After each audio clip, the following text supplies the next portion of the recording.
രാജവാഴ്ചയുടെ ഗതകാല സ്മരണകൾ പേറി നിൽക്കുന്ന ഹിൽ പാലസും കഴിഞ്ഞ് പൂർണ്ണത്രയീശൻ ഐശ്വര്യം ചൊരിയുന്ന തൃപ്പൂണിത്തുറയിലേക്കാണ് ഹരിതഭാരതത്തിൻ്റെ ഈ യാത്ര.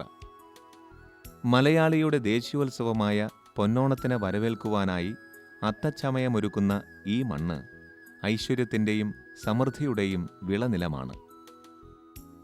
തൃപ്പൂണിത്തുറയുടെ പ്രാന്തപ്രദേശങ്ങൾ അടുത്തറിഞ്ഞാൽ കൊച്ചി എന്ന ഒരു കോൺക്രീറ്റ് വനം തൊട്ടടുത്തുണ്ടെന്ന് സങ്കല്പിക്കുവാൻ പോലും സാധിക്കില്ല. സമൃദ്ധമായ തെങ്ങിൻ തോപ്പുകളും പുൽമൈതാനങ്ങളും തൃപ്പൂണിത്തുറയ്ക്ക് വശ്യമായ ഒരു ഹരിതശോഭയാണ് പകർന്നു നൽകുന്നത്.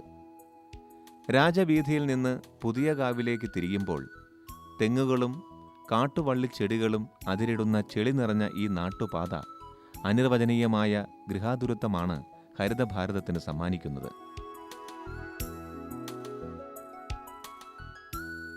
കാലവർഷം കേരളത്തിന് സമ്മാനിച്ച എല്ലാ അനുഗ്രഹങ്ങളും പേറി നിൽക്കുന്ന ആകാശമേലാപ്പ്. മുകളിൽ എപ്പോഴാണ് പെയ്തിറങ്ങുക എന്ന് ഉത്തരം തരാതെ മഴമേഘങ്ങൾ കെറിവിച്ചു നിൽക്കുന്നുണ്ട്.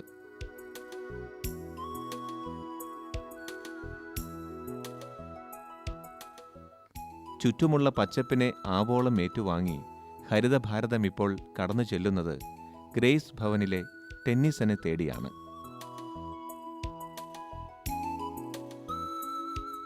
കൊച്ചിൻ ഷിപ്പ്യാർഡിൽ ഡെപ്യൂട്ടി മാനേജരായിരുന്ന ടെന്നിസനാണ് ഇത്. 1.5 ഏക്കറോളം വരുന്ന തൻ്റെ പുരയിടത്തിൽ ചീര വളർത്തി ലോകത്തിന് തന്നെ മാതൃകയാവുന്നു ഈ കർഷകൻ. ചുവപ്പും പച്ചയും നിറമുള്ള ചീരച്ചെടികൾക്കായി തൻ്റെ ശിഷ്ടജീവിതം സമർപ്പിച്ച ഈ കർഷകൻ കേരളത്തിലെ ചീരകൃഷിയുടെ ചക്രവർത്തിയാണ്. വീടിൻ്റെ മുറ്റത്ത് പോലും കാലുകുത്താനിടയില്ലാത്ത രീതിയിൽ ചീര മാത്രമാണ് ഇദ്ദേഹം വളർത്തി വരുന്നത്. ചീര എന്ന ചെറുസസ്യം പകരം തരുന്ന ഐശ്വര്യത്തിലും സാമ്പത്തിക ഭദ്രതയിലും ടെന്നിസൺ അങ്ങേയറ്റം സന്തുഷ്ടനാണ്. തിരുവനന്തപുരത്തെ വട്ടവിള എന്ന ഗ്രാമത്തിൽ തീരെ പാവപ്പെട്ട ഒരു കുടുംബത്തിലായിരുന്നു ടെന്നിസൺ ജനിച്ചത്. വളരെയധികം കഷ്ടതകളും ദാരിദ്ര്യവും നിറഞ്ഞതായിരുന്നു ടെന്നിസന്റെ കുട്ടിക്കാലം. 7 വയസ്സ് പ്രായമുള്ളപ്പോൾ അച്ഛൻ മരിച്ചുപോയി. അച്ഛനൊരു PWDയിൽ ഒരു സൂപ്പർവൈസറായിരുന്നു. അദ്ദേഹം മരിച്ചു കഴിഞ്ഞപ്പോൾ പിന്നെ എനിക്ക് യാതൊരു വിധമായ ധനപരമായ യാതൊരു നിവൃത്തിയില്ല. അപ്പോൾ ഞാൻ കൂലിപ്പണിക്കൊക്കെ പോകുമായിരുന്നു. ഇടയ്ക്ക് കൂലിപ്പണിക്കൊക്കെ പോയിട്ട് അതിൽ നിന്ന് കിട്ടുന്ന വരുമാനം കൊണ്ടൊക്കെ കൂടെയാണ് ഞാൻ എൻ്റെ പഠിത്തം പൂർത്തിയാക്കിയത്. 10ാം ക്ലാസ് പാസ്സായതിനു ശേഷം ടെക്നിക്കൽ സ്കൂളിൽ ചേർന്നു. ടെക്നിക്കൽ സ്കൂളിൽ ചേർന്ന് അത് പാസ്സായ ഏതാണ്ട് ഒരാഴ്ച കഴിഞ്ഞപ്പോൾ തന്നെ എനിക്ക് ജോലി കിട്ടി. പിന്നെ നെയ്വേലി പ്രോജക്റ്റിലാണ് എനിക്ക് ജോലി കിട്ടിയത്. അവിടെ 4 കൊല്ലത്തിൽ കൂടുതൽ ജോലി ചെയ്തപ്പോൾ ഇവിടെ കേരള പബ്ലിക് സർവീസ് കമ്മീഷനിൽ ഇൻസ്ട്രക്ടർ എന്ന് പറയുന്ന ഒരു പോസ്റ്റിന് നോട്ടിഫിക്കേഷൻ കണ്ടു. ഞാൻ അപ്ലൈ ചെയ്തു, എനിക്ക് കിട്ടി. ITIയിൽ എനിക്ക് ഫസ്റ്റ് ക്ലാസ് ഉണ്ടായി.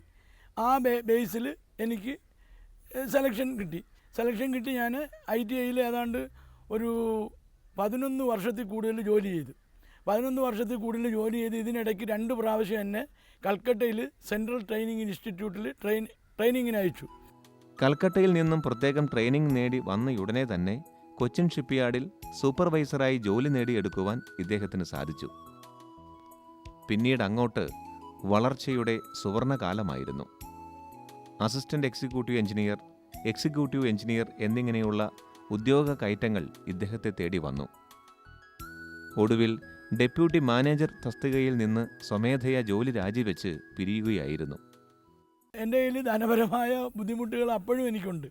ആ സമയത്ത് ഞാൻ ആ വോളണ്ടറി റിട്ടയർമെൻ്റ് എടുത്തത് എൻ്റെ ഒരു മകളെ കല്യാണം കഴിച്ചയക്കുന്ന ഒരാവശ്യമായിരുന്നു. അപ്പോൾ ആ കിട്ടിയ കാശ് കൊണ്ട് മകളെ കല്യാണം കഴിച്ചു കൊടുത്തു. ഈ സ്ഥലം ഞാൻ നേരത്തെ വാങ്ങിയിരുന്നതാണ്.